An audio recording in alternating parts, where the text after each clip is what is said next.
प्यारे बच्चों, कैसे हो आप सभी। आशा करती हूँ कि आप सभी स्वस्थ होंगे और खुश होंगे। तो चलिए बच्चों, आज हम अपना दूसरा प्रश्न पत्र जो कि विषय गणित का है और कक्षा 5वीं का, उसको हल करते हैं। तो चलिए हम अपने पहले प्रश्न की ओर बढ़ते हैं। हमारा पहला प्रश्न है, रवि प्रतिदिन 5 घंटे खेलता है, स्वाति 3 घंटे तक खेलती है और राजा 6 घंटे तक खेलता है। एक सप्ताह में वे कुल कितने घंटे खेलते हैं। तो चलिए बच्चों, हम देखते हैं। यहाँ पे रवि की, स्वाति की और राजा की तस्वीर बनी हुई है, जिसमें दिखाया गया है रवि 5 घंटे तक खेलता है, स्वाति 3 घंटे तक खेलती है और राजा 6 घंटे तक खेलता है। ये एक दिन का टाइम बताया गया है, और जबकि हमें प्रश्न में कितने दिन का टाइम निकालना है, एक सप्ताह। एक सप्ताह को हम क्या बोल सकते हैं, हम 7 दिन भी बोल सकते हैं ना, क्योंकि एक सप्ताह में कितने दिन होते हैं बेटा, 7 दिन होते हैं। तो एक सप्ताह बराबर 7 दिन। तो रवि एक दिन में 5 घंटे खेलता है, तो 7 दिन में कितने घंटे खेलेगा, 7 गुना 5 कितना आएगा। 7 के पहाड़े को अगर हम 5 तक गिनेंगे तो कितना आता है, 35। Very good. तो इसी प्रकार स्वाति एक दिन में 3 घंटे खेलती है, तो 7 दिन में कितने घंटे खेलेगी, 7 गुना 3 कितना आएगा, सोचिए, 21। Very good. तो इसी प्रकार राजा का निकालते हैं। राजा एक दिन में 6 घंटे खेलता है, तो 7 दिन में कितने घंटे खेलेगा बेटा, 7 छीक 42। Very good. तो अभी हम इनको टोटल करेंगे, 35, 21 और 42। तो चलिए इनको जोड़ते हैं। क्या क्या संख्या थी हमारे पास, 35, 21 और 42। चलिए इनको जोड़ते हैं, तो कितना आएगा, 8 और 9। तो टोटल कितने घंटे हो गए, 98 घंटे। तो क्या हमारे पास ऑप्शन में है, यस, विकल्प घ 98 घंटे। तो ये आपका सही उत्तर होगा। चलिए प्रश्न 2 की ओर बढ़ते हैं। एक बाल्टी में 5 लीटर और 250 मिलीलीटर पानी डाला गया है। बाल्टी में कुल कितना पानी है, मिलीलीटर में उत्तर दीजिए। तो ये एक बाल्टी आपको दिखाई दे रही है, यहाँ पे 5 लीटर और 250 ml पानी है। तो हमें बाल्टी का कुल पानी ज्ञात करना है, लेकिन आंसर हमें किस में देना है, मिलीलीटर में।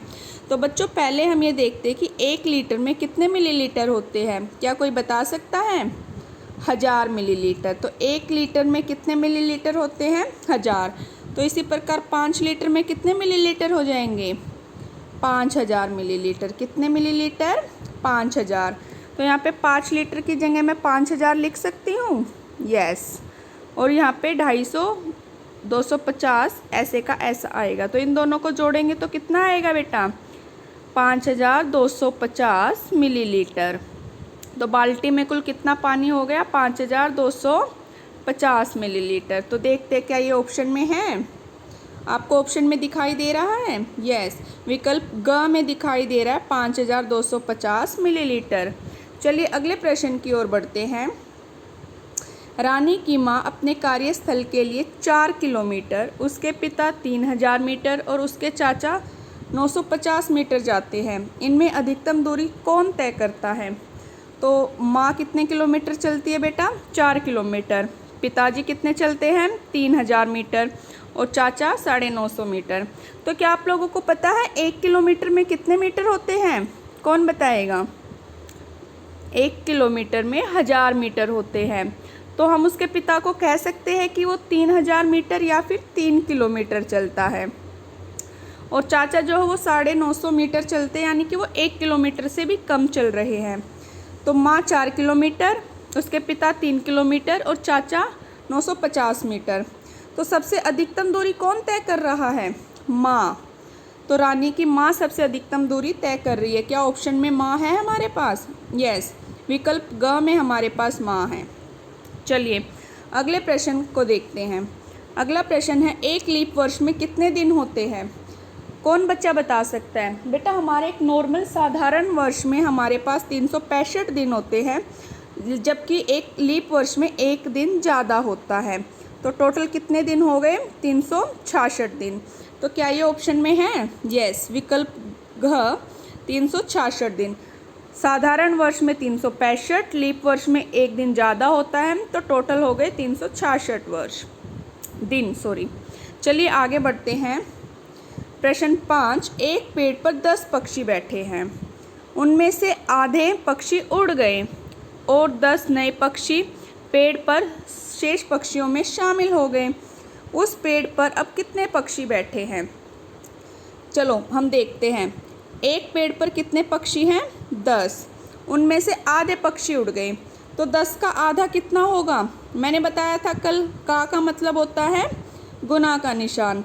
तो 10 का आधा, तो 2 के पहाड़े में 10 आता है, कितने पे आता है? 5 पे। तो 5 एकम 5, तो कितने पक्षी उड़ गए? 5। तो 10 में से 5 गए, कितना बचा? 5 बचा। तो 5 पक्षी तो उड़ गए, तो 5 पक्षी हमारे पास बच गए, लेकिन 10 पक्षी नए आके बैठ गए। तो 5 तो पहले से थे, 10 और नए आकर बैठ गए, तो टोटल कितने हो गए? 15 पक्षी। कितने हो गए बेटा? 15। तो हम देखते हैं क्या 15 ऑप्शन में है? यस, विकल्प ख 15 पक्षी, तो ये सही आंसर होगा। चलिए अगले प्रश्न को देखते हैं। समीरा 2.5 किलोग्राम आलू, 1.5 किलोग्राम टमाटर और 3 किलोग्राम प्याज खरीदना चाहती हैं। सभी वस्तुएं खरीदने के लिए कुल कितने रुपयों की ज़रूरत होगी? तो चलिए यहाँ पे एक मूल्य सूची दी गई है, इसमें हम मूल्य को देखते हैं कि क्या मूल्य है, फिर उसके अनुसार हम प्रश्न को हल करेंगे। तो यहाँ पे आलू का जो रेट है बेटा वो है 15 रुपये प्रति किलोग्राम, यानी कि 15 रुपये में हम 1 किलोग्राम खरीद सकते हैं। टमाटर 14 रुपये और प्याज 11 रुपये। तो जो समीरा थी वो कितना लेना चाहती है? आलू कितने लेना चाहती है? 2.5 किलोग्राम, टमाटर 1.5 और प्याज 3। तो यहाँ पे हम लिख सकते हैं आलू लेना चाहती है वो 2.5, टमाटर 1.5 और प्याज 3 किलोग्राम। तो 1 किलोग्राम आलू की कीमत कितनी है बेटा? 15 रुपये। तो 2 किलोग्राम की कितनी हो जाएगी? 30। और आधे किलोग्राम की कितनी हो जाएगी? 15 का आधा कितना होता है? 7.5। तो हमारे यहाँ पे आलू की कीमत कितनी हो गई? तो 30 में 7.5 जोड़ेंगे, 37.5 रुपये। तो चलिए ऐसे टमाटर की देखते हैं। पहले 1 किलोग्राम है, तो 1 का पूरा 14 रुपये देंगे हम उसको। फिर आधे किलोग्राम के बदले 14 का आधा 7, तो आधे किलोग्राम के बदले हम उसको 7 रुपये देंगे। तो इनको टोटल करेंगे, कितना आएगा? 21। तो इसी प्रकार 1 किलोग्राम प्याज की कीमत 11 रुपये, तो 3 की कितनी हो जाएगी? 11 गुना 3 कितना हो गया बेटा? 33। तो अब हमारे पास आलू की कीमत है 37.5, टमाटर की कीमत है 21 रुपये और प्याज की कीमत है 33। चलिए इन सबको जोड़ते हैं। 37.5, 21 और 33। आपको पता है ना पॉइंट के नीचे यहाँ पे इसका मतलब 0 ही होता है एक टाइप से। तो यहाँ पे ये 5 आ गया, 7 और 1 8, 8 और 3 11, 1 हासिल लग गया, 3 और 1 4, 5 6, 6 और 3 9 और ऐसे का ऐसा पॉइंट आ गया। तो यहाँ पे क्या आपको ऑप्शन में दिखाई दे रहा है 91.5? यस, विकल्प घ 91.5। तो यहाँ पे हम बेटा पॉइंट के बाद अगर हम कोई संख्या होती है उसके बाद 0 लगाते हैं तो उसकी सेम वैल्यू होती है, मतलब कोई वैल्यू नहीं होती एक टाइप से। तो यहाँ पे विकल्प घ होगा 91 रुपये 50 पैसे। चलिए अगले प्रश्न की ओर बढ़ते हैं। अगला प्रश्न है 2000 में कितने सेकंड्स हैं? कितने सैकड़े हैं? तो 2000 में कितने सैकड़े हैं? तो यहाँ पे हम इसको ऐसे सोल्व कर सकते हैं। 2000 हमने लिख लिया, एक सैकड़ा कितना होता है? कौन बताएगा? 100 होता है बेटा। तो इसको हम उससे भाग दे देंगे तो हमें मिल जाएगा। तो एक 0 से एक 0 कट गई, दूसरी 0 से दूसरी 0, तो आंसर आया 20। तो 20 बच गया ना। तो क्या ऑप्शन में 20 है? यस, विकल्प ख 20 सही आंसर होगा। चलिए अगला देखते हैं। निम्न तस्वीर को देखो और सही आकार का चयन करो। तो ये तस्वीर आपको दिखाई दे रही है, ये किसकी तस्वीर है? ये एक माचिस का बॉक्स भी हो सकता है, आपकी इरेज़र भी हो सकती है, उस टाइप की बॉक्स लग रही है ये। तो ये क्या हो सकता है, घन हो सकता है, घनाभ, आयत या उपरोक्त में से कोई नहीं। बेटा आयत तो नहीं होगा, क्योंकि आयत जो होता है वो 2D पिक्चर होती है, 2 डायमेंशनल, ये जबकि 3D है, 3 डायमेंशनल पिक्चर है। तो इनमें से या तो ये घन होगा या घनाभ होगा। घन का हमें पता है कि उसकी सभी साइड्स बराबर होती हैं, और लेकिन इसकी एक साइड छोटी है और एक साइड बड़ी है। तो ये क्या होगा बेटा, इसका सही उत्तर होगा घनाभ। तो इसका सही उत्तर क्या है, घनाभ। तो ये पिक्चर घनाभ की है। चलिए आगे बढ़ते हैं। एक कार में 5 लोग सफ़र कर सकते हैं। 75 लोगों को यात्रा करने के लिए कितनी गाड़ियों की ज़रूरत पड़ेगी। तो एक कार में कितने लोग बैठ सकते हैं, 5। तो 75 लोगों के लिए हम क्या करेंगे, 75 को 5 से भाग दे देंगे। या तो आप ऐसे कर सकते हो या फिर इसको ऐसे भी कर सकते हो, जैसे हम छोटी कक्षाओं में करते थे।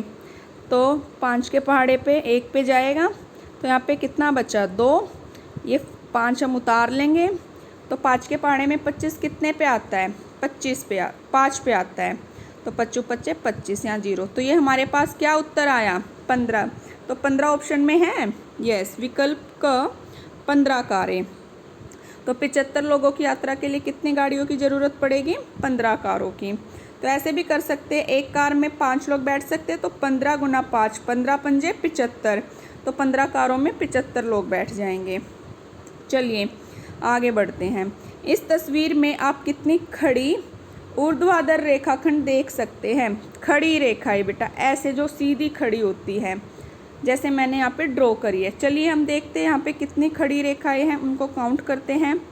पहले तो ये 1 2 3 4 5 6 7 8 9। तो यहाँ पे कितनी आ गई बेटा, 9। क्या हमारे पास ऑप्शन में 9 है, यस, विकल्प घ 9। तो सही उत्तर होगा 9, खड़ी रेखाएं 9 हैं। चलिए, दिए गए चित्र में कितने समकोण हैं। समकोण कितने का होता है बेटा, क्या आप बता सकते हो। समकोण जो होता है वो 90 डिग्री का कोण होता है और एल शेप में बनता है, यानी कि पूरा ऐसे 90 डिग्री काउंट होगा। वो ऐसे भी हो सकता है, ऐसे भी हो सकता है। तो यहाँ पे आपको कितने कोण दिखाई दे रहे हैं, मेरे को तो यहाँ पे 4 कोण दिखाई दे रही है। आप भी ढूंढिए बेटा, आप लोगों को कितने, 1 2 3 4। तो इस चित्र में कुल कितने समकोण हैं, 4। तो देखते हैं क्या हम ऑप्शन में 4 हैं हमारे पास, यस, विकल्प ग 4। तो इस तस्वीर में 4 समकोण हैं। चलिए अगला प्रश्न देखते हैं। एक 3 घंटे और 30 मिनट की फिल्म शाम 4:30 बजे समाप्त हो जाती है। तो फिल्म कब शुरू हुई थी। तो फिल्म का टोटल टाइम है 3.5 घंटे। कितना है बेटा, 3.5 घंटे, और वो 4:30 बजे ख़त्म हो जाती है। तो सोच के देखो वो कितने बजे शुरू हुई होगी। 30 मिनट जो है वो हम यहाँ पे ख़त्म कर देते हैं, जो ये थी 30 मिनट, इसको क्रॉस कर देते हैं, यानी कि 4 बजे से 3 घंटे पहले वो फिल्म शुरू हुई है। तो 4 बजे से 3 घंटे पहले क्या होगा, कितने बजे होंगे, 1 बजा होगा ना। तो 1 के बाद 2 3 4, 3 घंटे यहाँ हो गए, और जो ये 30 मिनट थी वो 4:30 बज गए होंगे। ठीक है, तो आप यहाँ पे या फिर इसको ऐसे भी कर सकते हो, जैसे 4, ये 4:30 लिखा, इसमें से हम 3 घंटे 30 मिनट घटा देते हैं। तो यहाँ पे 0 0 आ गया और यहाँ पे 1 आ गया। तो वो कितने बजे शुरू हुई होगी वो फिल्म, 1 बजे शुरू हुई। क्या ऑप्शन में है, यस, विकल्प का दोपहर बाद 1 बजे वो फिल्म शुरू हुई है। चलिए अगले प्रश्न की ओर बढ़ते हैं। प्रश्न 13, 1895 को अपने निकटतम 1000 के लिए पूर्णांक कीजिए। यह आप लोगों ने अपने मैथ्स की कक्षा में किया होगा। निकटतम 1000 में बेटा हम क्या करते हैं, हम पीछे की 3 डिजिट्स देखते हैं। तो जैसे 1 8 9 5, 1895 है, तो पीछे की हम 1000 का जब हमें पूर्णांक करना होता है, जब हम 3 डिजिट्स देखते हैं, और हमें सैकड़े का पूर्णांक करना होता है तो हम 2 डिजिट्स देखते हैं। तो बेटा हम ये 3 डिजिट्स हम देखेंगे, तो इसमें आपको दिखाई दे रहा है ये 8 9 5। तो 1000 का आधा कितना होता है? वैसे 500 होता है। तो यहाँ हम 500 को लेकर इस प्रश्न को सॉल्व करेंगे। तो ये वाली संख्या जो है 895, ये 500 से ज़्यादा है या कम है, तो ये आपको बताना है। तो ये क्या है बेटा? 500 से ज़्यादा है, तो हम आगे बढ़ेंगे ना कि पीछे जाएंगे। अगर ये संख्या 500 से ज़्यादा होती है तो हम आगे बढ़ते हैं, और 500 से कम होती है तो हम नीचे आते हैं। तो 500 से ज़्यादा है तो यहाँ पे हम 1 जोड़ देंगे, तो ये कितना हो गया? 2 हो जाएगा, और इनकी जगह 0 0 ही आ जाएगा। तो हमारा सही उत्तर होगा 2000। तो ये 2000 का ही निकटतम पूर्णांक है बेटा। तो क्या ऑप्शन में 2000 है? यस, विकल्प ग 2000। तो ये इसका सही उत्तर होगा। चलिए अगले प्रश्न को देखते हैं। निम्न तालिका को ध्यान से पढ़ें और प्रश्न का उत्तर दें। धूप के घंटे, तो यहाँ पे दिखाया गया है, चलिए इसको देखते हैं। यहाँ पे बेटा दिखा रखा है, जैसे कुछ दिन लिख रखे हैं, रविवार, सोमवार, मंगलवार, बुधवार, वीरवार, शुक्रवार और शनिवार। तो इनमें बता रखा है कितने घंटे धूप निकली है। जैसे रविवार में इन्होंने बता रखा 4 घंटे धूप निकली है। रविवार में कितने घंटे? 4 घंटे। सोमवार में 2 घंटे धूप निकली है। मंगलवार फिर से 4 घंटे धूप निकली है। बुधवार में 2 घंटे धूप निकली है। वीरवार में धूप निकली ही नहीं, यानी कि 0 घंटे। शुक्रवार में 6 घंटे और शनिवार में भी 6 घंटे निकली हैं। तो किस दिन धूप नहीं निकली? तो हम बता सकते हैं वीरवार वाले दिन धूप नहीं निकली। तो देखते हैं क्या ऑप्शन में है वीरवार। दिखाई दे रहा है बेटा आपको वीरवार? वीरवार को हम गुरुवार भी बोलते हैं। तो विकल्प घ, गुरुवार को धूप नहीं निकली, ये सही उत्तर होगा। चलिए अगला देखते हैं। प्रश्न 15, बच्चों ने छुट्टियों के दौरान दी गई तालिका के अनुसार बिस्किट खाए। तो अनु ने कितने बिस्किट खाए? 1 2 3 4 5 बिस्किट। बीना ने 2, चित्रा ने 3, दीपा ने 4 और ईशा ने 3 4 5 6 7। तो ईशा ने 7 बिस्किट खाए। एक आकृति का मतलब 3 बिस्किट है, यानी कि एक आकृति का मतलब 3 बिस्किट है। तो 5 गुना 3 करेंगे हम, इसको कितना हो जाएगा? 15। 2 गुना 3 कितना हो गया बेटा? 6। 3 गुना 3 9। 4 गुना 3 12 और 7 गुना 3 21। तो इस प्रकार अब आएगा, अनु ने 15 बिस्किट खाए, बीना ने 6, चित्रा ने 9, दीपा ने 12 और ईशा ने 21 बिस्किट खाए। ठीक है बेटा। तो चलिए हम प्रश्न आगे देखते हैं कि क्या प्रश्न है। ईशा ने कुल कितने बिस्किट खाए? तो ईशा के यहाँ पे कितना था बेटा? 7 था। तो 7 गुना 3, क्योंकि एक बिस्किट का मतलब 3, एक आकृति का मतलब 3 बिस्किट है।